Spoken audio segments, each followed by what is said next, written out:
Bueno, un consumidor és una persona que treballa amb una empresa d'electricitat per tenir llum a casa nostra. Compram roba, compram...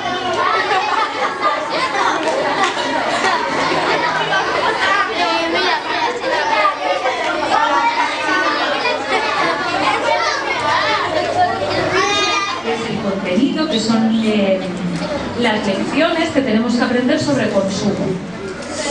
Nos podríamos meter aquí, en este caso, aquí nos registramos y el que levante la mano.